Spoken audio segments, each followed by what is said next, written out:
And I was still talking as I unmuted. Hi, everybody. My name's Sean Shaler. That's my friend Chris Ford, aka the Objective Geek of YouTube and Twitter fame. And we have a very exciting episode for you today. Spoiler heavy. Spoilers, literally all spoilers. All of the spoilers will be discussed because we're doing our full, thorough review of the Legacy of Yangchen. Very full, very thorough. We're going to split it up into 2 episodes, and that's provided that we don't fall asleep while we are recording. So listen, we're old and we get sleepy sometimes. But Chris, before we jump into our review, how are you? How have you been? I am fine. Yeah, fine. Nothing too great to boast about. Nothing too bad to complain about. So that's pretty good. This is stupid annoying thing. Uh, excited. Not really. I'm lying to myself. I'm a very honest person. Don't know why, but I'm just not as excited today to talk about this book that I really did love. Um, Probably because it took me forever just to write the simple outline of it, but we are going to get into it. Going to do a full recap in review in the order of the book itself, so we won't be like forward spoiling things. We'll go in the order. But all in all, Sean, I'm decent. Excellent. Yeah, I am looking forward to it. I'm not looking forward to tomorrow. We've had a very adulty week, and I just know that tomorrow I'm going to be like wiped out. But we have nothing going on in the evening tomorrow, so I've resigned to just go to bed at like 7 p.m. Just early bird special after work meal and just bed at 7, get caught up. And That's weird. yeah, so Chris, thanks for doing all of the outlining. Really appreciate it. And for you listeners, that the the the order is important, right? We're going one chapter at a time, kind of sorta. So if you don't want spoilers and you do want to listen along, that you can stop wherever it is that you need to stop. Chris, anything else you want to say before we get started? Um, some of our recaps of chapters. Some chapters might go quick.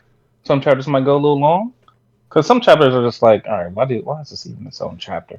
And then some of them are like, why didn't you split this up into different chapters? Um, Hmm? so fair with that. Agreed. Hmm. All right, let's get started. And I can't wait. I Oh, can't wait sorry. to talk about. I can't wait to talk about for some reason the issue the biggest issue I think we had with the book. One of those time jumps. I mean, we thought of like 3 instances, but there's one that is a chapter, and I'm sure that will be our favorite. But Yeah. I think I think we'll probably get to that one this week. Yeah, we're gonna split this into 2 episodes. I think that one falls in this week's territory. I might be mistaken. We'll see. Yes, it should. Yes. Anyway, yeah, let's get started. We got plenty of ground to cover. Make sure we're both talking. We both got volume. Great, cool, awesome. Volume. All right. Yeah, let's do this thing. Chapter one. Oh, we're I had a weird thought today because it has nothing to do with chapter one. It has to do with Avatar though. Like I have this book in my hand as if it's like I feel like I'm sitting down for like a Bible study, and I was thinking to myself, I wonder if they're like Jehovah Witnesses in Avatar or Mormons or other people because I think they also do the whole knock on door thing. Um, like after Yang Chen's time, where people are like, "Would you like to hear about the? Would you like to hear about our Messiah Yang Chen, our Messiah and Savior Yang Chen, There's and almost her great certainly has to doings?" be. Those people have to exist. Yeah, Like this is the one true Avatar kind of thing. yeah. Yeah, absolutely. That's a good side. We'll work Or those into our Zito, our Avatar Zito superhero by night story. We'll work in the. yeah, Would you like to hear about our savior Gimli or whatever the Earthbender Gimli is? What did they haven't confirmed what that person. They have confirmed that there was an Avatar named Gimli, and of course we've seen pictures of other avatars. They haven't necessarily confirmed that Gimli is that. Wait, Gimli? Gimli No, is there's no avatar. No, Gimli is the Gimli's one that fans. the dwarf from Yeah, Lord of the Lord of the Rings. Rings. Yeah. Okay, there's an avatar named Salai that people just assume is the Earth one that people call Gimli, but that's never been like fully confirmed that Salai was the Earth avatar before Zeta. we'll work the door to door approach into our comic book about Avatar Zito. Have you heard about the great doings of Avatar Yangchen? Avatar Salai of Avatar Gimli. Only his friends call him Gimli. All right, chapter one. I really enjoyed the chapter. This chapter one, depths. So in this chapter, I'm gonna read my quick little synopsis here. It's Chasey's backstory. She came from a small island, gathering pearls. People burned it down, and also she just had a baby. But I really enjoyed this chapter. Like getting the backstory of Chasey, and I'm just gonna call her that. And sorry if that's not how you pronounce it, but that's just the way I'm going to pronounce it. Um, like getting the sense of like her as a young girl, like growing up with like a honest job, and then have that all taken away from them violently is and that completely shapes her character. I was like, oh, okay, I get her now. Like I get why she wants control because control has been taken from her. Like things in the world was a freaking lie that you could live an honest life and things like that. You gotta play by your own rules. I thought it was a really nice way to you kind of get the sense in the last book that see, you call her JC, I call her Chassis. So sorry, audience, you're just gonna have to pick a winner. Oh god. But you You call kind of it get the Chicey? sense. Let's okay. We'll go with your pronunciation, Chicey. Although that's Chasey stuck in my head, but Chicey, I think Chai. chai tea, like chai tea, chassis. Yeah, It's a no, that ridiculous makes notion, sense. but um, what's the other Chicey. one that I always hate? It's like May, the way that May is spelled Yeah. versus my or something like that. But anyway, I thought it was a really nice way to hook us to the villain, and we had a pretty good sense from the end of the last book that she might be the villain in this book. But this Hmm. created a better attachment to this villain in an engaging way than we ever got in the last book. So yeah, I was instantly intrigued by what chapter one had to say, even if it's not hugely story impactful. It's a really nice opener. Yeah, absolutely. Not that much else to add to, but it's a very to add to that chapter. But it's a very important chapter. Like you could probably skip over this chapter, and the story would still play out fine.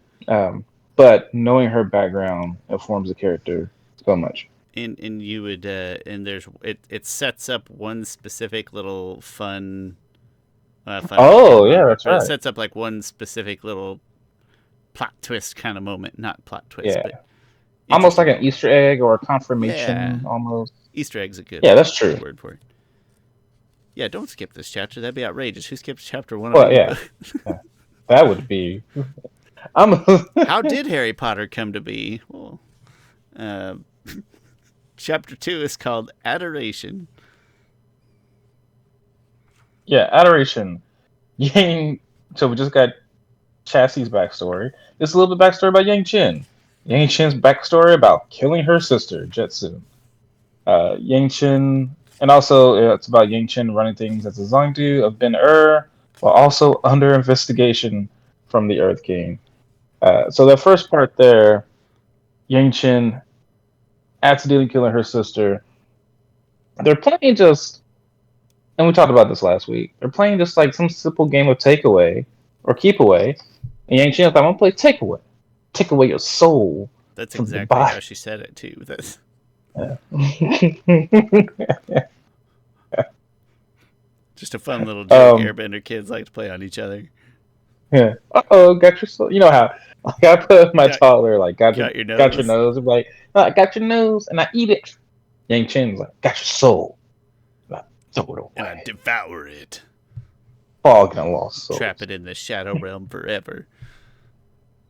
Yeah. But so I had a little bit of a hard time in this chapter. I had a little bit of a hard time visualizing how that went down, how the soul snatching went down. I don't know why, I just had a little trouble visualizing it in my head. Also, this is another thing that like we should have just known this in the last book. There's no good reason narratively Hmm. for him to keep this from us for the entire book. Maybe he didn't know how to kill. Maybe he didn't know how to stain Yang Chen's hands with his death at that point in time. But I Maybe think not. you're right. If he knew that, why wouldn't this have been in there? I mean, one thing I think of is that they do such a weird, good job. I say they, the author was only like one person working on this book. He does such a good job of painting this dynamic between Yang Chen and Chasey as almost this perverted sisterhood, and you needed a little bit more backstory with Jetsoon, or you just needed to be reminded of who Jetsoon was to Yang Chen, um, and to really show the dichotomy between those two. Also, probably helps that it leads you into several things in the next chapters. Um, so maybe that's why it was more so introduced here. Fair enough. Just one of those struck me as one of those weird like storytelling She never. timing things. I'm not even sure if they hinted that much into it that like she was responsible. I feel like they did. They did. Hint. Yeah. Okay. You are let to know that Yang Chen feels directly responsible. Yeah, but like, that could be like so vague. It could Like, be. It oh, could be an accident or like this is like me feeling this is like a responsible could child. be I didn't do something that I should have done, right? That's like, Yeah, I no, didn't do that's not your enough fault. to But save them from an accident, or I didn't do enough to. I didn't stop someone from killing them, or yeah. whatever. This is like, no, I am like actively the person responsible, only person responsible for this person's death. Hmm? Yeah, it's fair enough. Um, Not my favorite thing, but I get it. And then yeah. the second part of this chapter is the sort of fibbing and fabricating her story to the Earth King, about what really went down in, I already forgot the Mm-hmm. name of the town. I want to say Ben Ur. Benner, thank you. Yeah, it was because Hinshi, the Zongdu. Zongdu of Ben Ur, the former Zongdu who has gone missing. I mean, but we know from the last chapter Yeah. that Yang Chen has him locked up in the Northern Air Temple. Mm-hmm. Yeah, so she has to keep up this like lie with the Earth King. It's kind of a weird. Earth King needs to get a hold of himself for one thing. The guy's going crazy. Yeah, man, he's More on got that problems. later. Yeah, she has to keep up this lie, and it's almost a lie. Like, okay, like Yang Chen does these dances with people. Like, all right, we gotta keep doing this dog and pony show. Wherever that saying came from. I've never seen a dog and a pony show. At the Seen a same dog time, show. that's Seen a pony ridiculous. show at the same time. That's like paying a Ridiculous. horse to Oh, watch your dog. yeah. What was I doing? People needed their dogs babysit, so they had a bunch of horses around. It's got to be it. There we That's. go. I wonder if that spawned One, John Mulaney's whole joke was the dog and pony one, show fans. one John Mulaney joke, and we can never bring up Paramore again. That we flipped the switch. We've gone Because back. yeah, and that was a deep cut. That That's not. was that was that was not his best work. Still enjoy it. Don't get me Uh, wrong, but it's not his best stuff. yeah. So anyway, so Yang Chen has to continue to just. Oh yeah, then there's some inspector who watches over her called Inspector Goo. Probably not pronounced like that. Um, Inspector Goo. It is now. Um, yeah, but he's kind of just like watching her, almost like an auditor. In my head, he's like an auditor, Mm? and auditors kind of get on my nerves. 'Cause, I mean, they don't No, got that's they have exactly what he everything got was to to do. me. Um, yeah. Is this the chapter that? No, there's something else. Okay. Chapter 3 is called Among Friends. And my camera turned off, or my phone turned Oh off. wait. There's something that I want to talk about in chapter uh that as she's running. There's some let me say, like Yangchen is a boss, like very much a boss lady in this. So she's running Ben Hur, and like she has a meeting with other officials there, and they're like, "Oh, we have these issues. Like we don't have enough money for like the city is growing. Like you're doing really good job. The city is growing too much. Like we don't have enough water. We need to like make 8 more wells or something like that, and but we don't have the money for it." And she's just like, you sure you don't have the money for it?" Like she tells one guy, like, just give me your hat. And he's like, oh, what? And then she's like, give me your hat. Give me the And then she goes on to biggest, say, ballingest hat in here. yeah, uh, um, and then he seems confused. She goes, Master Tien, come up here, take off your hat, and give it to me. Like she is, I won't say she's like a mob boss, but people fear her. I think as much as they fear like a mob Well, boss. Like it's one of those like since she's lying to the weird government, threats. she kind of is a boss of organized crime, you know? Yeah, it's organized crime. Yeah. Yangchen is not doing crime. Okay, let's not put that In the label on her. government's eyes, she's She's doing not crime. Kyoshi. In the Sure, she government, has a lot. It's not like she's not like laundering maybe ask the money or Earth King stealing if from she's a criminal or people. not. I don't know. Or Earth King, he can. Well, that's the But government, man, in a this is nutshell. this is like organized charity or organized because that's whatever.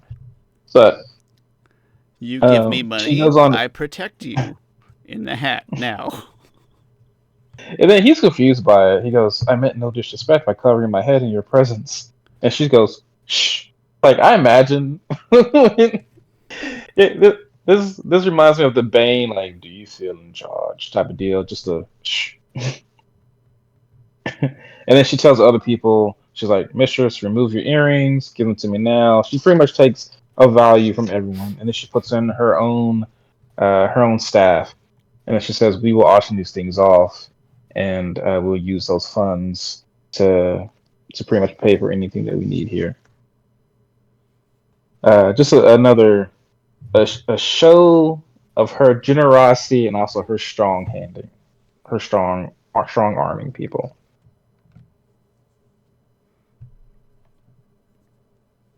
Yeah. So now, chapter 3, Among Friends. I gotta say, this is where I had a little bit of a downturn and got a little bored. This is the first chapter. So she's with Chief. I'm gonna struggle with this name. Chief Oyaluk. Oyaluk. Oyaluk. That's gonna haunt me for a while. And basically she's trying to convince Chief to open trade, and so we can ditch this whole Platinum Affair nonsense, Yeah. which she suspects was started by the White Lotus in the first place, in kind of classical White Lotus fashion, and it gets it's political and secrety, and well, hey, they got troops marching now, and the Earth King is suspicious, and it's just very political. And I gotta be honest, this is the start of a few chapters that I had a tough time getting through until we got to some more interesting stuff. Yeah, I feel like this is like there's the only interesting thing here that I liked. Yeah, the clear this. I'm gonna look into this. Um, is some of the small little nuances there, but in general, all you gotta know for this chapter is Yang Chen is trying to get Chief Oyalok to open up, but he doesn't want to because there's just tensions and stuff. But there's a couple different small things that I enjoyed. When he's talked to her, he's like, I remember when you used to run after my nieces and nephews to the palace. And now you're an avatar as shrewd as any. Like, this is interesting of a person calling an air nomad avatar shrewd. He said, I was hoping that when you came into your power, you'd be fairer in your attentions, not another Zeto. But just interesting, just people framing Zeto as like being very pro Fire Nation. And then she's like, I'm not biased. I don't favor a nation. And he says, I know of your successes in Ben Ur and how much time you've been spending there. Earth King Fishan is skittish, unstable, and power hungry.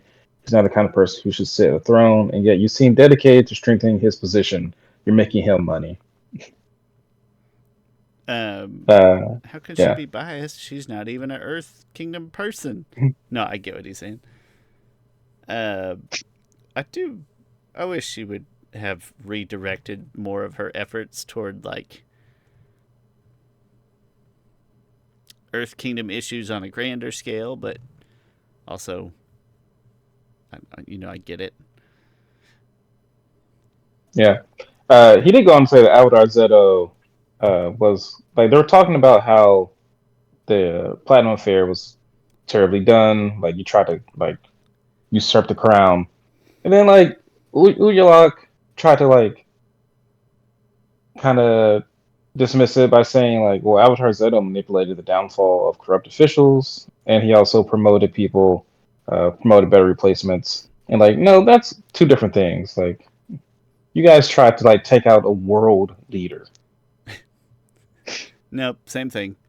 Uh, no, no HR part to that, and it's same thing. No HR differences. um. Oh, and the part of this chapter that interests me most, because it made me mad at the White Lotus, is that he's talking about the whole Platinum Affair, and it's like it wasn't even my idea. Like someone just came to me and thought about it. He was saying that like the folly had been cooked up by nameless men and women with contacts spanning the borders of the four nations, who would probably never face accountability for being mistaken. And then like Yang Chen was like, White Lotus. And that's why it's such a cockamamie idea, just because we don't get to use the word cockamamie on this show enough. Oh, possibly. I know. Great word. But yeah, that's chapter 3. You have anything else to add? Chapter 3. Nope. Good. I feel like we're moving through these in a good I pace. But I know remember a it's gonna feeling get. of just like, ugh. Yeah, I don't disagree with that. It was there was a while in here for a couple chapters. I was just like, oh man, I'm not gonna love this as much as I want to love it. Same. Yep. There's some doldrums that we're walking into nowish. Not so much this one. Chapter 4, The Spirit Oasis. Not so much this chapter. Yeah, so Yangchen figures while she's up in northern air, I don't know, the northern water tribe, she might as well take a little trip to Spirit Oasis, take a little trip to the spirit world, and she got trapped there, like her body and soul and everything, and she got trapped in the fog of lost souls. And I think it tells us at this point that like she is there looking for Jetsun. Yes, sorry. And it's not trying to hide that or anything. And so I think when I was reading this chapter, I thought that this was going to be a much more like a much bigger part of the overall story than it ended up being like by percentage. But really not so much, right? Like we get through it in this chapter where she's trapped. Does she get saved in this chapter or no? No. Not in this one. Okay, that's the next one. But just from this little chunk of the narrative where I thought it was going to be like a much bigger part of the story overall. But really it's like it's here and then it's at the end and that's really it. Yeah, that's a valid point. This chapter to me felt pretty. I don't know. It's interesting because I'm just like, oh, I'm just waiting for something really cool to happen. Because yeah, she got trapped in spirit world. Like especially in there where she's like, "Save me!" She calls out to her past lives through the avatar state, please. And then it's like, we can go ahead and go to the next chapter. And then this was one part where I was like kind of pissed off.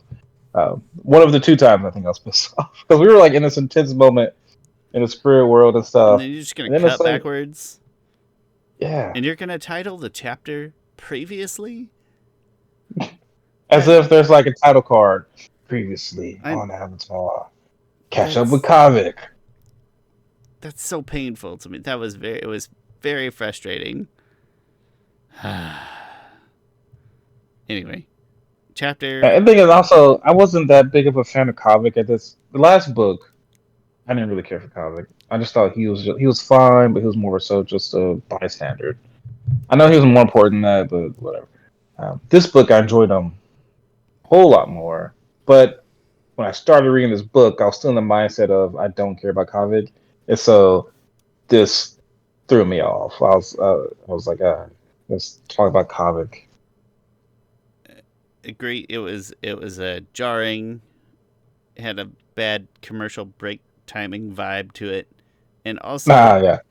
it might be in this chapter. I might be bleeding into the next one, but you at first, at least with Kavik, you're like, where's this man's where's his spine? Where's his independence? And it gets better, and I do like Kavik in this book, but you already get the feel of this person who just like, well, I'm trapped. I guess I'll just go with the flow. Like, Hmm. it feels shallow, and you already kind of get that sense in these two chapters. There's Is it a lot of water euphemisms, and then go with the uh, flow. Shallow. He's a unintentional, waterbender but I guy. kind of like it. I know. Good. Unintentional. Um, yeah. So, quick summary of this chapter: Kavik is now part of the White Lotus. But I wouldn't say he's an official member of the White Lotus, which is interesting. I don't know his. He doesn't seem like he seemed like he's just there just to be there. Like he's almost on like a trial run. He's a gopher Like, at oh sure, best. Yeah, yeah, he's trying his free trial for the White Lotus membership. But since yeah, he's not there of his own accord. It's like he got roped into a free trial. It's like I bought a phone, and now I gotta have this thing. You know. yeah. Uh, so his handler or his mentor there is Ayu Narak. I assume she's a waterbender. I forgot if they made that clear or not, or even if she's a non-bender. But that's a very waterbendery name. I I interpreted her as a waterbender, and again, likewise, I don't remember if that was from evidence or if that was just my brain being like, "That's water tribe." Also, It might be. it sounds like the name of a Pokemon. Wild Unirock appeared. Yeah, I think she was. But essentially, oh no, they're just talking and whatever. Um, and then eventually in the chapter, they kind of just do this little squabble. They go back and forth about kind of the White Lotus's place in the world, things like that. You know, Kavik isn't fully on board. Um, and then they find out that Yangchen is like they okay. So they're They in stumble upon Yangchen, yeah, basically. they're at the northern water not temple northern water tribe. Awesome. Um, they're the northern. Sorry, they're at the Northern Water Tribe also, or Agna Kola, I think is what the capital is called. And yeah, they just stumble on to Yangchen. Like someone's there. They're like, oh, we don't know where she went. Like, but her lemurs are here. And then Kavik ends up saving her somehow.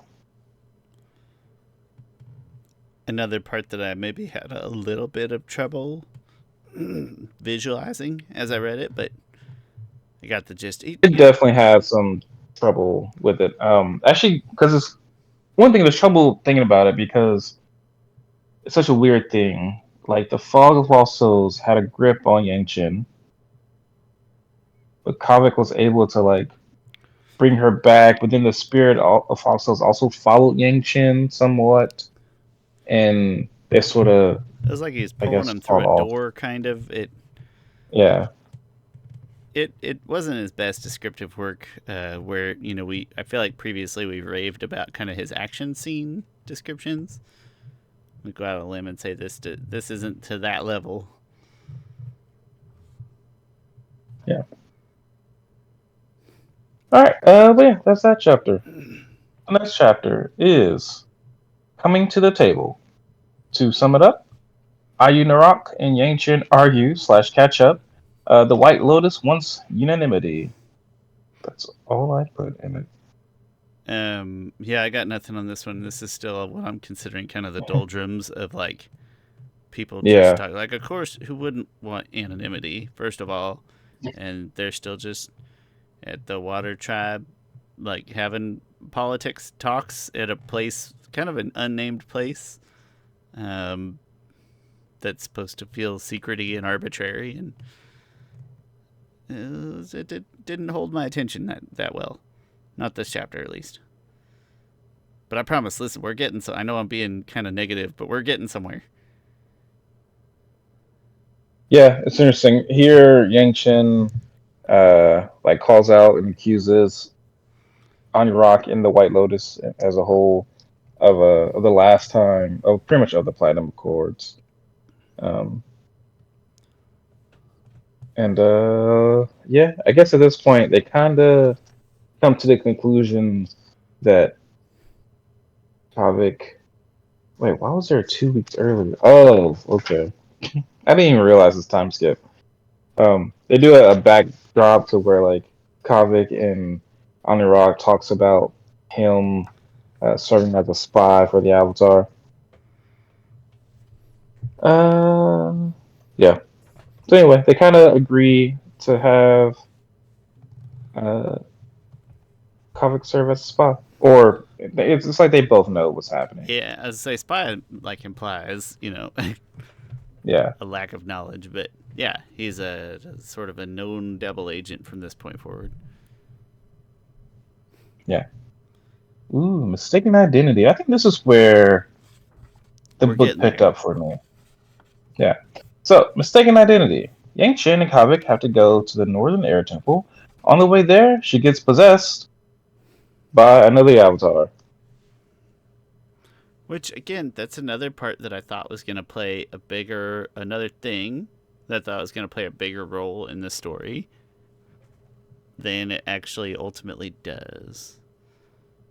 It Yeah, it like this isn't. it does, but it's like I thought there was going to be a big hook with it at some point. Like it was going Yeah, to big be payoff. That's fair. not as bad. Like I wanted a bigger payoff from this at some point. Yeah. And we talked about last time a lot. I went pretty much in depth about the avatar who. Dang, and they still didn't say his name. Uh, the Well, avatar Avatar Gimli. who was almost ready to turn his back on the world. Might have turned his back on the world. We don't know. Yeah, we don't. The world Yeah. is the world was going downhill. He might have noped out, and that's why we got the problems in it today. I don't know. Uh, Yeah. Kavik does a nice job of playing his role and like kind of playing the role to talk her down, sort of. And I think that's a cute little bonding moment between the two of them. Yeah, it is. I'm curious why. So, like, Yang Chen was being possessed by this nameless avatar. This avatar who has lost his way, who lost his faith in humanity, and Kavik, like you said, does his role really well.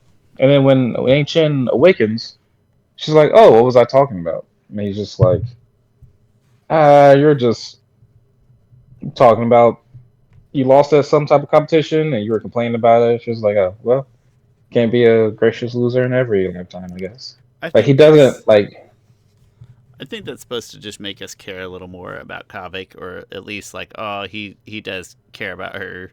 Like you're like, he's shielding her from her own past lives that represents her own tormented feelings about humanity. yeah, and it just to try to get Kavik on our good side, maybe. Yeah.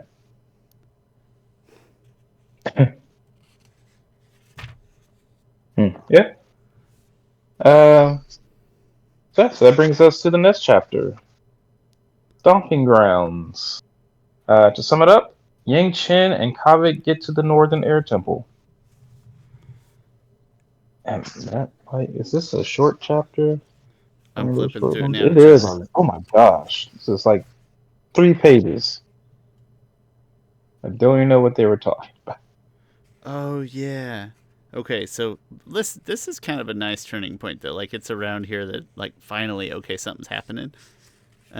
So they get to the air temple, and and Yang Chen essentially dumps Kavik off and at kind of an Hmm. unknown locale, and he Yeah, I wanders think I in think it's I think it's a village, kind of on the on border the of the outskirt. Northern Air Temple, but like it's still part of the Northern Air Temple.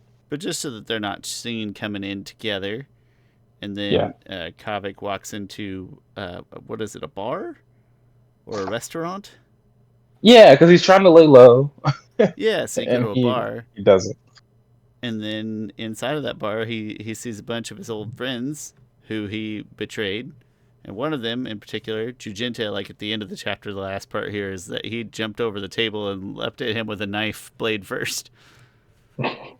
So Yeah, listen, this was. laying low isn't working out for him so good. I did not realize just how much his betrayal affected them. Like Eugenia is like wouldn't feel a thing if he killed them. He'll be like, sorry, he would feel a thing. He would feel a great sense of satisfaction if he Yeah, killed probably. Havoc. Uh, I didn't either. I'm with you. Like in reading, what we mean is when we were reading the previous book, when that betrayal happens, we did not maybe fully understand the gravity that this book Absolutely. wants it to have. So it's this more like when we're reading it in the last book, not feeling the weight maybe as much as we were supposed to. But neither of us did, so maybe that could have been written better or something. Yeah, or at that point didn't. I mean, I got the sense that Eugenia felt betrayed. Less so. I don't know the other two. I'll just call them the Water Tribe couple. Because I can never remember the name. I think Akudarn and something Tayagum else. and flip back and find his name.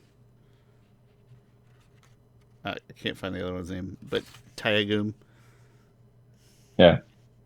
This might sound like slightly um, Oh, Akuda. racist isn't the racist isn't the word I'm looking for.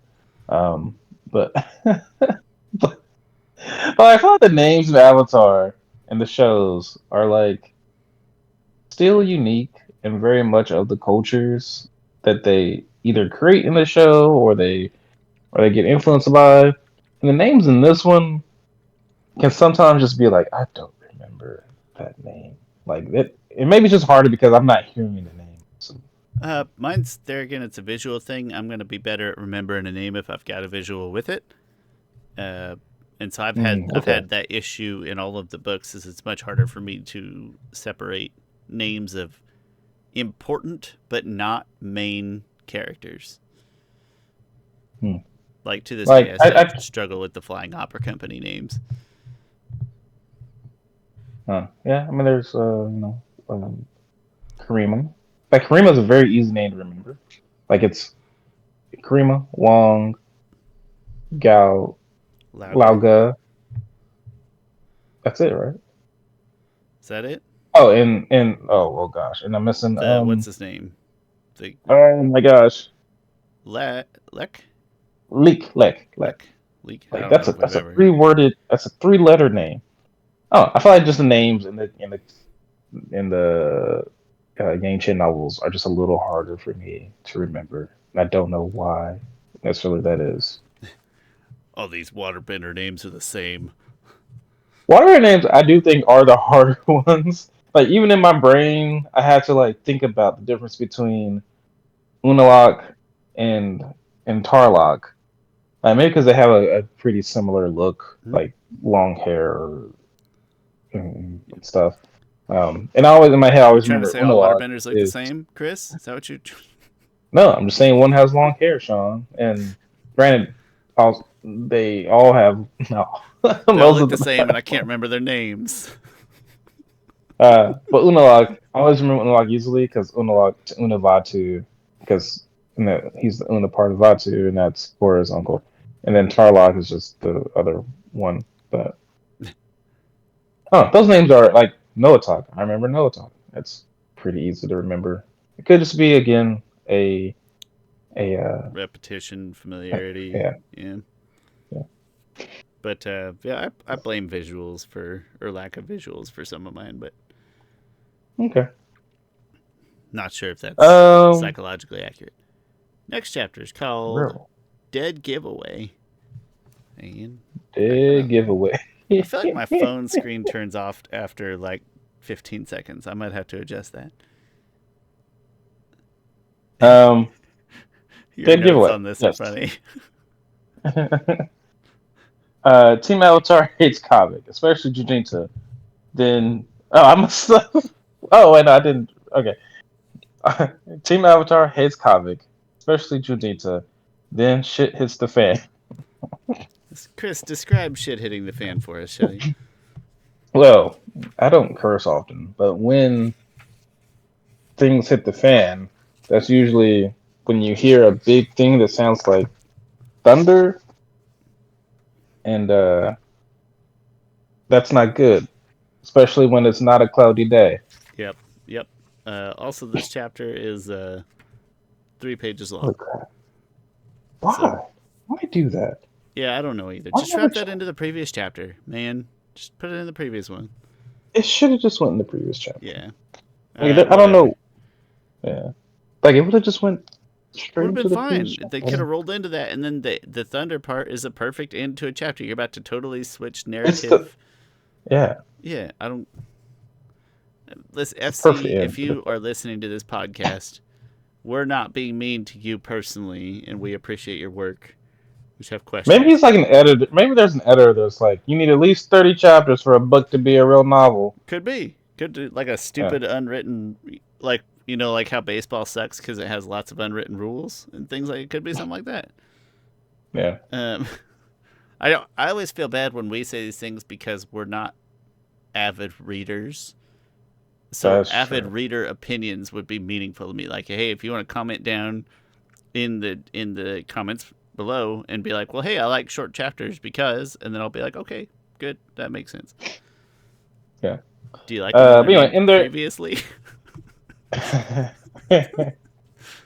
in their infighting, they pretty much just say like, "Hey, calm down, Yangchen."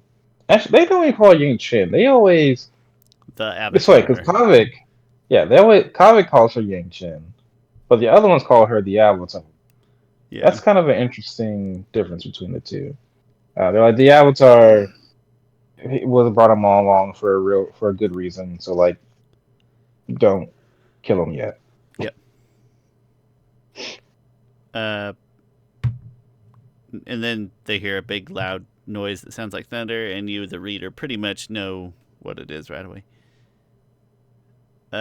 Yes. Chapter 10 is called Gravity, and it turns out. Gravity. My favorite Gravity song. My favorite song called Gravity is from um, the great Sarah Bareilles. I love her rendition of Gravity. Underappreciated for her work as a whole. I think so too. I love Sarah Bareilles. I don't know when I started listening to her or even why. I think through Pandora somehow, but I love listening to her music Pandora during more the so than workday. Paramore. Yeah, Pandora during the workday is responsible for a large chunk of my still very small musical knowledge. Yeah. Uh, something always So brings this me chapter starts by stepping backward just like a hair to Yang Chen handing off. I'm always scared to pronounce the Sky Bison's name. Nujan? New. Nujan? I think New We Jen. we said Janju, so I'm gonna say Nujan, but that's just a guess. In my head, I wanted to make the J, but that's more of a Spanish thing. New Juan, This is New New One. Win. Yeah. After Old One died, I had to get a different But Sky Bison. it's probably New Jen, like New Jen, New Jen, Nujan? or New Jian, I or New could live Jen. with that. Anyway, No, listen, you gave me Chai C. I can go with Nujin. Okay. And somebody in the comments can tell us what it actually is. uh, Keep going. so it steps back just to her giving Nujin to essentially a handler, and then she hears the explosion. So it steps back a little bit, and then it gets to the explosion, and then explosion happens. Um, she sees. Let me see. She sees the second blast, and she can see one of the unanimity firebenders on the loose, or she doesn't see it, but she like divulges it immediately. What else? What other parts happen in this exact chapter? That's a Rock slide. different one. I think that happened in the duel, which you see. Well, maybe she sees a couple different ones, but So she's just um, diagnosing. She hasn't seen it yet. yeah, I think so. Okay. In this one, she sort of has to deal with the after effects of it, and so like there's kind of this cliff mountainside that is about to come down onto a bunch of innocent people and kill them, and she has to hold it up. And she's like, while she's holding up, she's barely holding on, and she can't even go into the avatar state because she's afraid, because she's like, she's pretty exposed right now, and if she goes in the avatar state and gets killed, no more avatar. Uh, Good. That's just good pre-task planning on her part. Proud of her. um, and then she asks like the people down there, like, hey, like earthbenders, like if everyone can just help me hold this thing up, like you can all get away. And then they all just run away. And this is one of those things that like continues to hit a Yangchen of like humanity is only looking out for themselves. Like they all would just stick together and help me lift this mountainside. They they would have been at peace, but instead they think about themselves. Like the way they put it is like um how did they put it? Oh, so she's saying to them, "Help me!" She shouted again. Did the people of the village decide one by one or all at once? Did they look around for a leader, a first mover who gave them permission, or were they struck by the same inspiration simultaneously? Yang Chen had plenty of practice reading an audience, and she concluded they all made their choice at the exact same time. The little discrepancies were purely physical. The ones who could move their limbs faster did, and the rest weren't far behind. To a man and a woman, the townsfolk turned and fled. And it did say that she allowed herself to like understand. And then she finds out that like, oh, like, and to save her came the air nomads with their sky bisons to help at least pull the cliff up for just a second. The Yang Chen could focus on getting to the Avatar state and upholding the cliff or dissipating it somehow.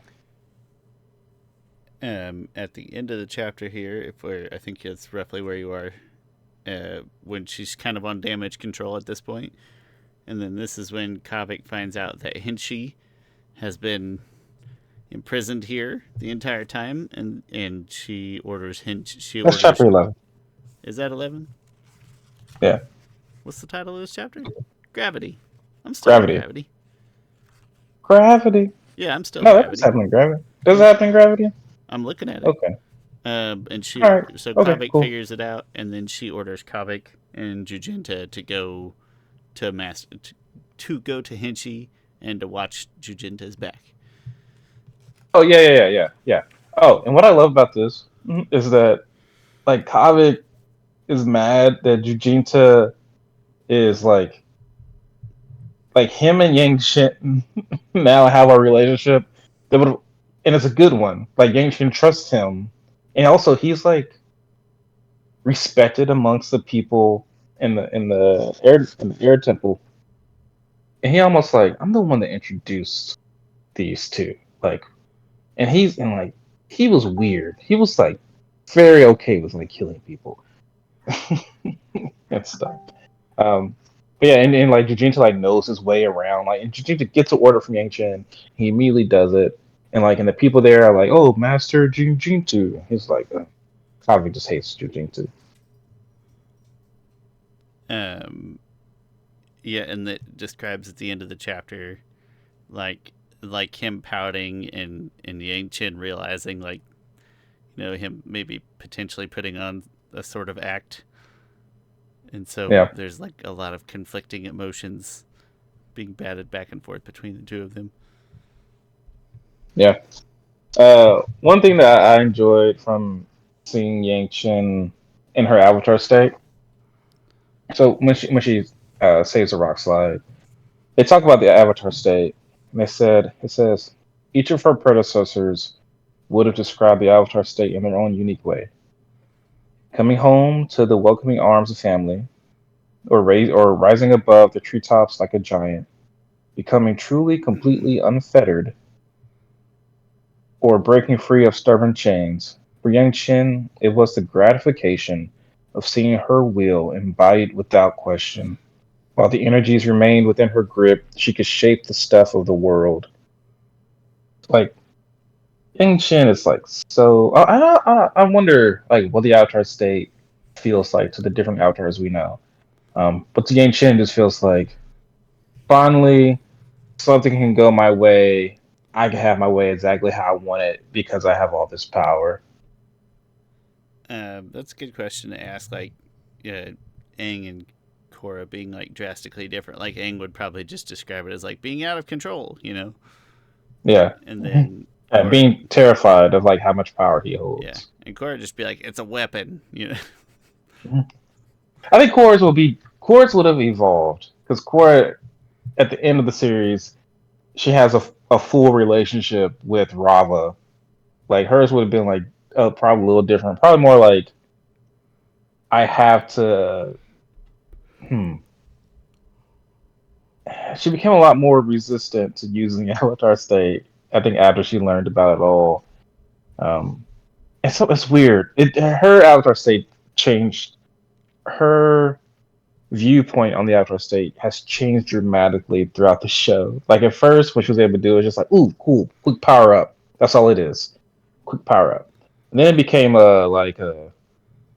in season uh by the end of season two, it probably became a oh I'm connecting to this inner spirit. And then season three, after she was traumatized, it was like a holy crap, like I'm afraid of this. I'm afraid of a responsibility of this power because last time I used this power, I was crippled and someone tried to kill me. And then eventually goes back to like a all right, this is part of me. This is who I am. I figure that most avatars go through some type of stages with their acceptance of the power that comes with the avatar state. I would imagine so. The cycle probably looks different in its various stages, lasting various amounts of time. Like I'm sure Aang never sort of truly embraced using it, but Yeah, this part is from Yangchen. I think is probably the most like worrisome of her frame of mind. While she's in avatar state, she kind of thinks, "Look what I can do without them. Look how weak they are without me." Like that is like some god complex it's stuff right fantastic. It makes me excited for Yang Chen. Like I want to be in her shoes. Just I forget how she said it. Like controlling the materials, the very materials of the world. Yeah, can shape the world. The stuff, yeah, shape the stuff of the world. It's funny he used the word stuff. Okay, one thing about this book that's which is why I find weird that he used stuff. One thing about this book is that sometimes he uses words that I have no idea what the heck they are. So then I go and I look them up. Like one time, it was like I forget what the word was, but let's just call it uh calical. I was like, oh, what's a calical? And I look it up. Oh, it's just like a jacket or a hoodie. Like, why didn't he just say like the long garment or the thick garment they were wearing? Like, why did you like you didn't have to use the exact It's a coat. word from It's a coat. yeah, it's just a coat. Like, and then so to see him say she could shape the stuff of the world. Stuff? Stuff. Who's like this? Like, use a different word besides stuff. She could shape Making the the world sound like an Oreo. yeah. Anyway, sorry that. No, that's a good call out. If there's not a good reason to distinguish that it's not a coat, then just call it a coat. Yeah. I won't Do have you to probably read it. don't remember? And I forget where this was in a chapter way later. Because sometimes I'm like, oh, I want to know, I want to be able to paint the picture in my head of what's happening. And then like sometimes it's important because sometimes he'll be like, oh, it's this type of Dao sword. I think that's important to know the specific type of sword that someone has Yeah, because that there could be that reasons that like if he's trying to paint a picture about the ethnicity or the culture of the person who's wearing the yeah. coat or whatever it is. But I don't. This one's just it was just like a coat, like with a hood on it. Like okay, it's It's a a hoodie.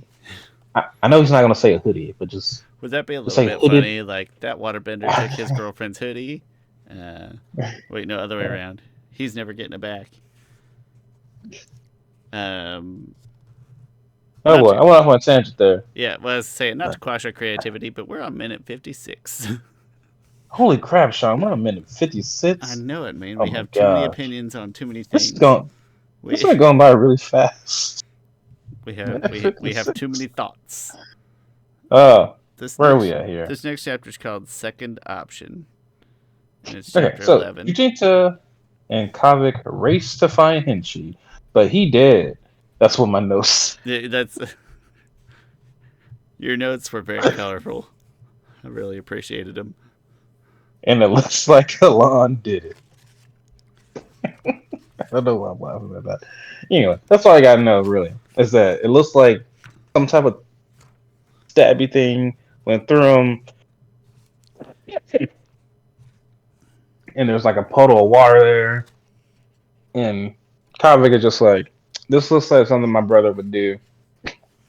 And he's in good enough shape to go out this window that's like way high up, and he can water bend down. Yeah, I'm pretty sure it was my brother. Tossed aside his melting weapon and hadn't bothered to dry the scene of the crime properly.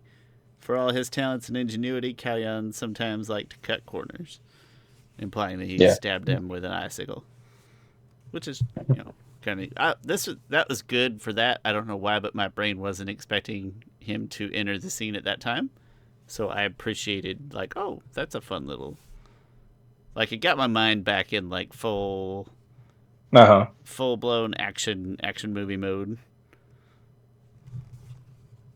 Yeah. Yeah, maybe we should do 3 parts. Maybe we'll do 3 parts. I don't know. We could. But I just never mind. We'll keep going. Um holy crap. Yeah, so that's pretty much the second option. It's a short chapter. Chapter 12, The Duel. Yangchen mistakenly thinks combustion bender Yingsu, who is the woman combustion bender, was causing trouble, but it was Thapa who killed the other unanimity member and is trying to kill Yingsu. I'd like the quick report they do. Oh, okay. Yingchen then finds out from Yingsu that unanimity was supposed to be used at a summit of the four nations. Yingchen's then stuck between saving an air nomad, Ming War, and saving Yangsu. Yeah, I really like this chapter. This chapter, I feel like we're in the thick of it. Like, holy crap, things are happening. Makes you feel Like, like you're in a little there's war just, zone. Yeah. yeah, like there's some bishop bending going on. Yang Chen has to like quickly assess situations, and sometimes she wrongly assess the situation. Like she sees a big giant combustion bender lady grabbing onto a airbender nomad, and she thinks she's the one causing trouble. But comes to find out, like this Ying Su character is the one who's like been trying to protect them and trying to like warn them off and stuff. And she's talking a lot, talking way more than she talked to Yang Chen before. It does a pretty good job of putting you in Yang Chen's shoes of like the quick turnaround from I have to incapacitate this person to, oh, it turns out that's not the actual big bad here, and the Mm-hmm. other member of unanimity is already dead. Like it keeps you on your toes, turns very quickly. And then I Yeah. like the way that he paints Uh, the scene where she's having to choose between saving the air nomad and saving the combustion bender. Yeah, or killing. I think they played in a way, or killing member of unanimity. Like it was kind of like three things. Like you know, Or yeah, like um, target Thappa directly with something. yeah. I do really love the report that these two build up very, very quickly, but it was just so naturally done. Um, and like they got to do it on the fly. There's a moment here where Yang Chen says, "Ironic. Not long ago, you were the one who got closest to killing me." And then I imagine that Yang Su responds back, kind of jokingly, "If only I'd succeeded, then I wouldn't be trapped here." Like, I wish I killed you. Haha, gotcha. Yeah. More to come on that relationship later in the book. Yep. Or maybe not, Sean. I don't know. Uh, so then we get to. So that was the duel. Chapter 13, Mitigation. Yang Chen and Kavik have to save Ming Yor from the blast he took from Thappa. Some village captain guy gets mad at Yang Chen for misplacing some valuables and she bends him away. Once Ming Yor is in the clear, she catches up with Team Avatar. She tells them that the other two unanimity members are dead. That includes Ying Su. And that Thappa got away, the final member of unanimity. Then she gets banished from the Northern Air Temple by Sonam. Then Kavik meets up with the White Lotus, and they really want Thappa. They reject Yang Chen's request to keep the world leaders from Taka for the summit. A lot of stuff happened in this This is a chapter. chapter. It's And like, why didn't you split that up into a couple pieces, man? This what? yeah, and how long is this chapter here is oh, that's funny. It's only like can't be 17 pages, somewhere around there. But relative to this book, 18. that's a long chapter. That doesn't sound like a Okay, long yeah, chapter, but relative to this book, it is. yeah, I think you're right. Yeah, 17 Yeah, pages. whole lot of stuff happens here. The thing that I found interesting is that like first they do like they gotta save Ming Sor, like, and it takes everything for them to save Ming Sor. Like Yang Chen has Korra Kavik again, kind of the way that they saved that lady in the last book. Um, and like it's taking like her full concentration to do this, and also Kavik's full concentration. Peak. Oh, something that I like is that so while they're trying to save him, it says like Kavik tried to remember if he met the man during his first visit, um, but the effort wasn't. But he couldn't remember. I said this would be just as bad if he were a complete stranger. Yang Chen had once told him that a person didn't rise in value simply because you knew their name, and that I think is a great piece of writing that has a lot to do with empathy and caring about other people, even if they're strangers. Heather and I talk all the time about the like loyalty over humanity thing, right? Like Yeah. taking somebody's side because that's the person you know, or I don't know where I'm heading with this, but like people who will choose family over good choices or things like, you know what I mean. We have that conversation quite a bit at how that's sort of frustrating.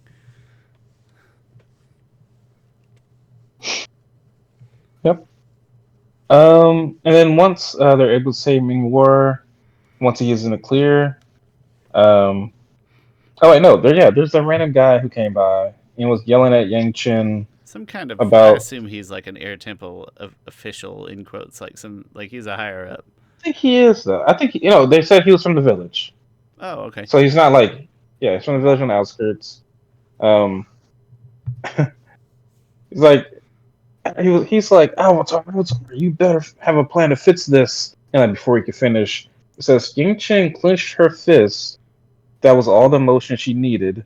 An invisible hand of wind carried the village captain out the side doors of the hospital and hurled him screaming into the sky. And then she just says, "Made me lose count." Like Yang Chen gets so mad. Like at this point in time, she's like trying to like I think I forget what she's trying to do, but she's counting something, as if almost counting like the person's pulse or something like that. I don't know what she's doing. She's doing something to save somebody's life, but she has to count to do it. And the village captain like was making her lose count, distracting her, and that pissed her off. That just clenched her fist, and the guy goes flying off. That's listen. She's prioritized, if nothing else. Yeah. Okay.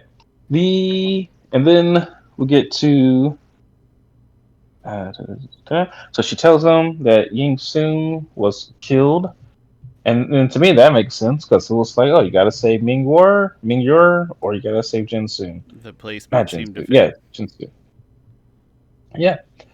And then this is the part that I think hit me in the freaking field. Well, it hit me in the field. It just made me feel for Yangchen. So, thing about Yangchen that she's doing at the Northern Air Temple, she's holding prisoners there.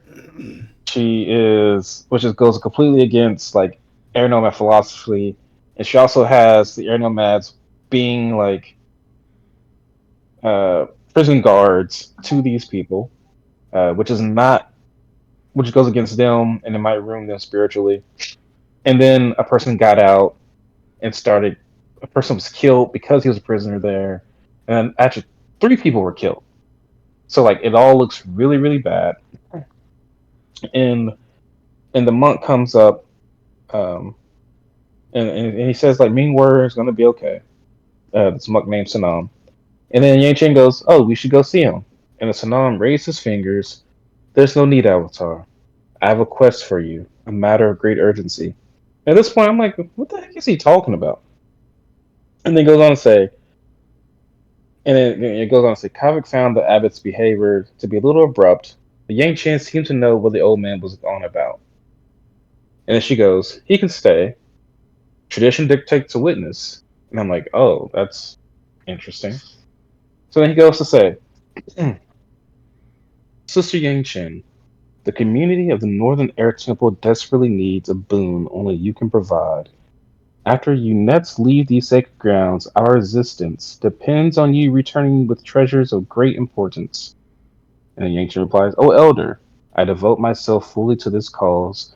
What shall I retrieve from the 4 corners of the world?" And he says, "A blue panda lily, the shadow of a breeze, the sinews of a spirit." And so, side note, I didn't know what sinews was or sinews. I Yeah, looked it up. I had I to. think that was a pretty good use. It's like a muscle or something.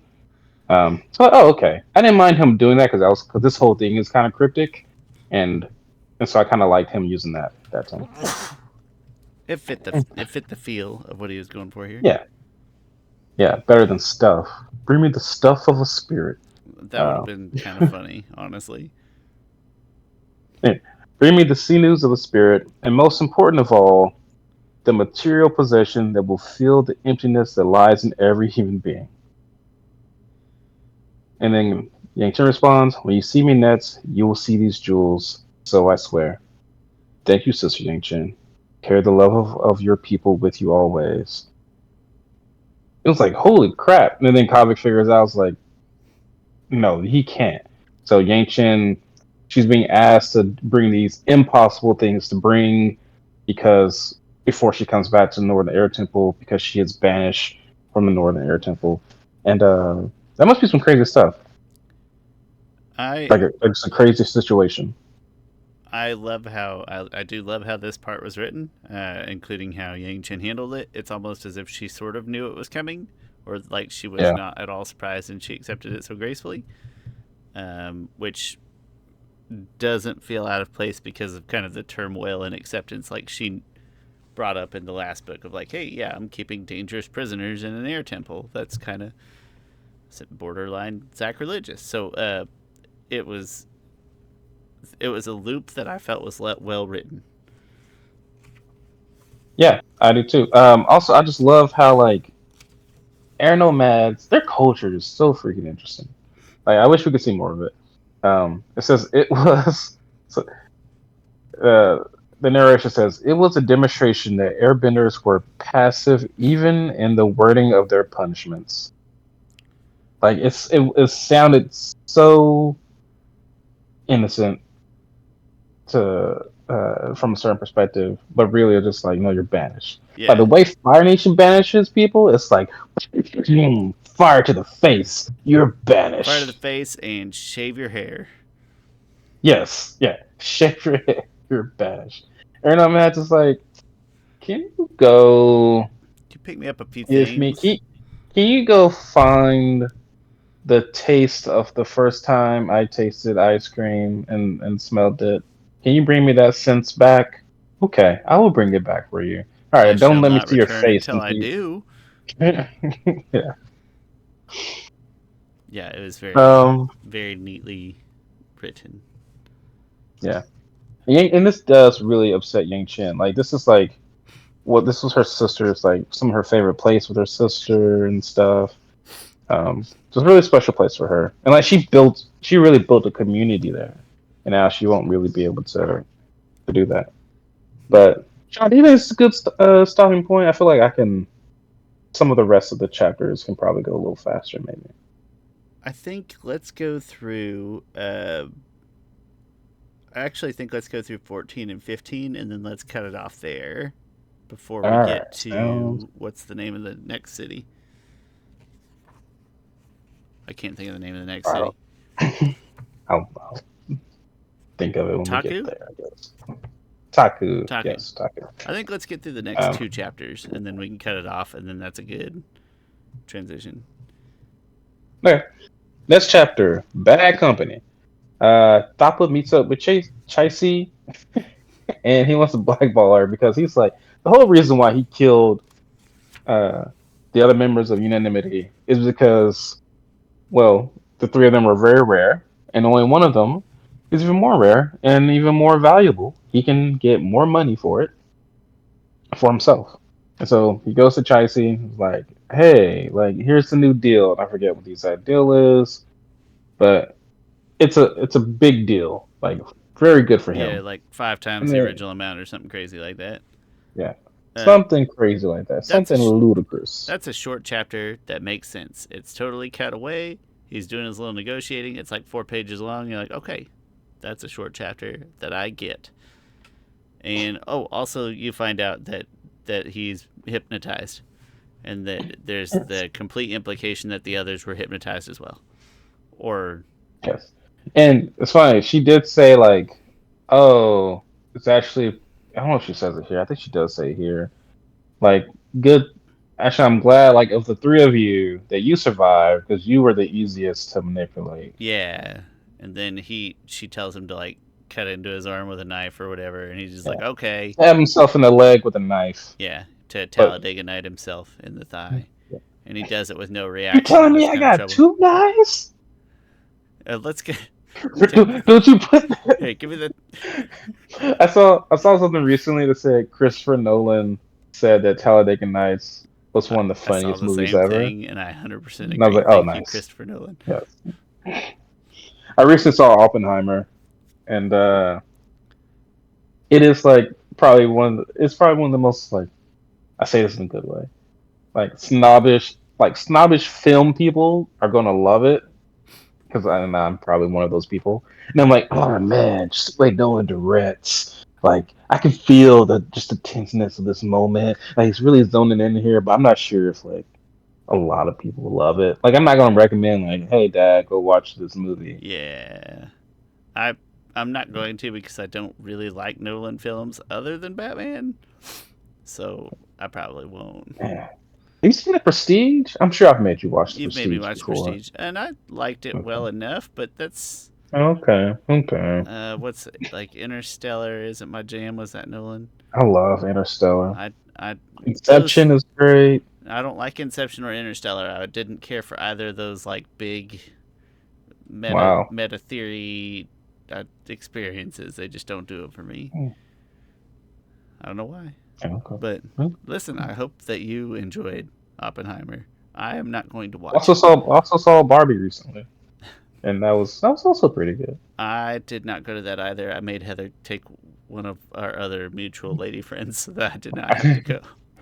Weirdly enough, I like the Ken parts better.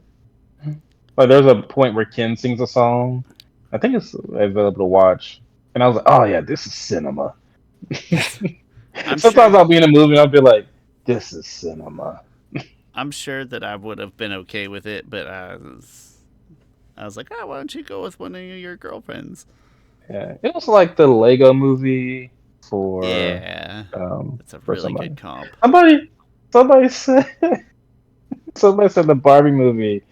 It's like Black Panther for white women. I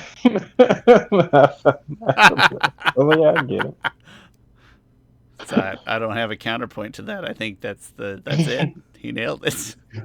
Black Panther for one. Oh, that's And then fantastic. someone was like, look at me, and I was like, white women are going crazy seeing Barbie. Like afterwards, they're like, maybe we should do something about the Supreme Court. Maybe we need an all women Supreme This is how you guys feel all the time. Court. Oh, sorry. That's all right. Oh gosh, shouldn't We're be. gonna do. Let's do the Oathbreaker. Okay, The Oathbreaker is chapter Oath 15, and this is Oathbreaker. where we enter Taku, one of the other cities and the home of Zongdu Chaisi. No, not Chaisi. Iwashi. Pardon me. Yeah, Washington. Yeah, and Taku is where like they're gonna have some all nations summit at some point. So Team Avatar goes to Taku. Team Avatar argues with each other, especially Juntita and Kavik, and that's all I wrote really in here. Because to me, that's all that really happened. I don't know, maybe there's something else. I don't. Not that I recall. I'm sitting skimming through pages really quick. Juntita threatens Kavik he will kill him. He says, "I don't know who your new masters are or why the Avatar accepts the situation, but if you betray her again, I'll kill you. If you hurt her or anyone else on the team, I'll kill you. If This your death would further the Avatar's goals, I'll kill you. It can be this slow or fast." it serves to, yes, build the tension. It's also a transitory chapter to the second half of the book, where the first half was kind of in Ben Ur and kind of in the Water Nation and kind of in the Air Temple. The second half is almost completely, well, yeah, a good chunk of it in Taku. It's like I said, it's a very transitory chapter.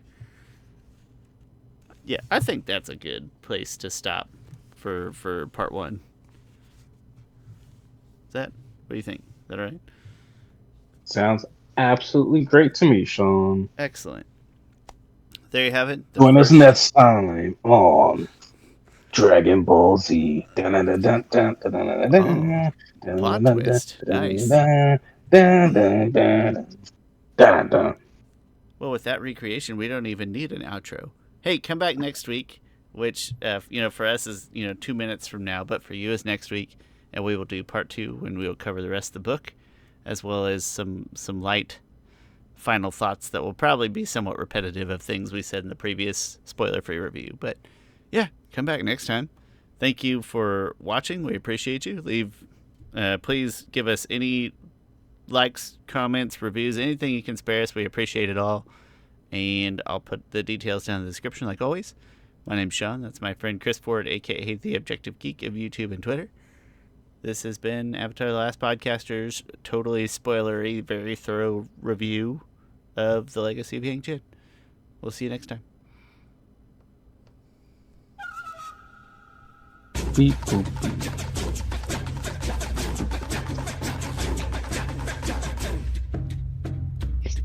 Man, when you said 50 minutes, I was like, holy crap. And then I I have a clock right in front.